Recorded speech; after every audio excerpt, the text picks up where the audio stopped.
इल्मी इख्तलाफ होता है, इल्मी डिबेट्स होती हैं, वो इमाम हनीफा के साथ भी होती थी।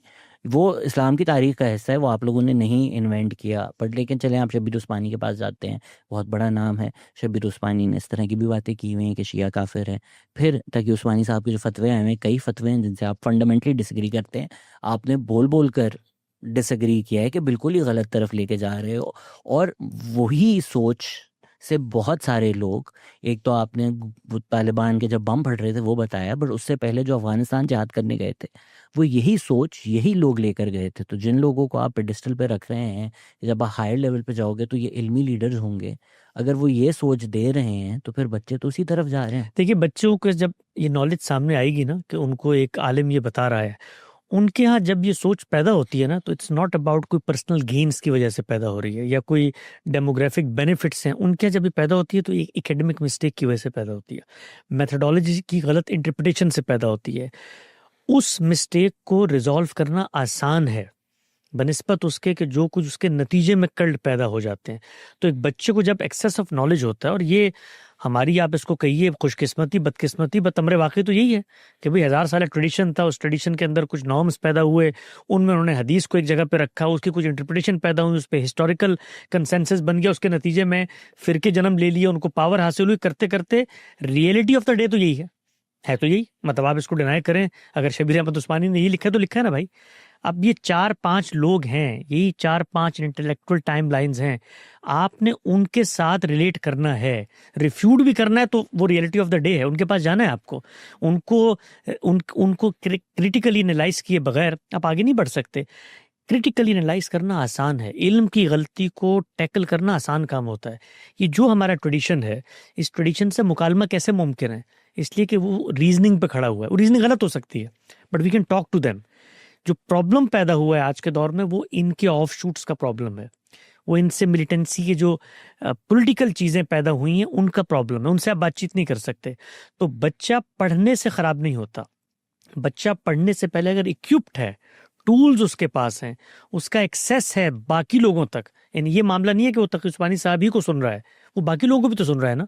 तो हम जैसे लोग अगर सोसाइटी में, हम तो तालिब इल्म में, हमारे बड़े लोग रिफ्यूट कर रहे हैं, तो बच्चे का उन तक भी एक्सेस है। तो ये ऐसा कभी नहीं होता जब तक आप देखें ना, आप जब एक्सेस ऑफ नॉलेज को खोलते हैं, हमारे यहाँ बड़ा फील था ना सोशल मीडिया आ जाएगा तो जी वो तो सारी बुरी बातें लोगों तक पहुंचेंगी, ऐसा नहीं होता। इंसान को अल्लाह ने इतना पावरफुल पैदा किया है कि उसको अगर आप खराब ना करें, उसके मैकेनिज्म को ऑटो मोड पे चलने दें, और ये ब्रॉड बेस एजुकेशन का पस मंजर हो, लैंग्वेज की एक्सेस हो, तो जितने गलत अफकार हैं वो खुद सोसाइटी के अंदर आके अपना खरा खोटा वाजे करना शुरू कर देते हैं। आप ये देखिए, ये जो लोग पेश करते हैं अफकार, जिन लोगों को, जिन ऑडियंस को कैसे पेश करते हैं, इसलिए कि ऑडियंस चैलेंज नहीं करती इनको। और चैलेंज क्यों नहीं करती? इसलिए कि आपके पास कोई पैरेलल नैरेटिव ही नहीं है, आप एक्सेस ही नहीं रखते, आप सुनते ही नहीं है लोगों को, आपको पहले बता दिया गया कि भाई इनको सुनना हराम है, तौबा करो, ये करो, वो करो। तो ये पूरा एक पैकेज है, बिल्कुल उस तरह जैसे आप एक बच्चे को स्कूल में डालते हैं आइंस्टाइन बनाने के लिए, तो कोई 8-10 साल गुजरता है ना एक चीज से। तो अच्छा मजहबी इंसान बनाने का भी एक पैकेज है, ये पहले दिन आप उसको इंजेक्ट नहीं कर सकते। सोसाइटी के अंदर सारी खराबियां मौजूद होती हैं, तब भी वो उनसे गुजर कर निकल कर, गुर्बत है, माशी अदम इस्तेहकाम है, लॉ एंड ऑर्डर का मसला है, वो आखिर किसी जगह तक पहुंच जाता है। तो मजहब के मामले में भी आपको सिर्फ एक काम करना है, संजीदगी के साथ एक टारगेट तय करें कि मैंने अपने बच्चे को मजहब का शऊरी हासिल करने वाला बनाना है, यानी वो मजहब को ट्रेडिशन के तौर पे अखज़ ना करे, शऊर के तौर पे अखज़ करे। तो जहां उसको सवालात पैदा होंगे, आप देखिए हमारे यहाँ सबसे पहले सवाल कौन मारता है? वालिदैन। यानी आपको कौन डराता है, यार बेटा ये बात मत करो, ये कुफर हो जाएगा, ये तो बड़ी मुश्रिकाना बात है। तो वालिदैन जिस वक्त अपने इस बिहेवियर को चेंज करने पर आमादा होंगे कि नहीं हमारी नस्लें गुजर गई, ये वो दौर नहीं है, इसमें उनके पास एक्सेस है। भाई हमारी नस्लों के अंदर दीन क्या, आप अब्बा से शादी में भी नहीं बात कर सकते थे, वो कहते थे मैंने तय कर दी, आपने जाके शादी कर ली। लेकिन ये जो दौर है उसमें हमारी नस्लें age of reasoning, age of freedom बाहर निकलेंगी, सवाल करेंगी, काउंटर नैरेटिव्स मौजूद हैं, रिफ्यूट करेंगी, मुल्कों का एक्सेस है। यहाँ पर अगर जबर है बाहर जाके वो बातें करेंगे। हमारे यहाँ आप देखें एथीस्ट आजाद जो नजर आते हैं पाकिस्तान के बस मंजर से उठे हुए, यहाँ घुटे हुए थे, बाहर जाके गालियाँ देते हैं। तो ये अब मामला ख़त्म नहीं हो सकता। तो इसमें सबसे बड़ा किरदार पेरेंट्स का है।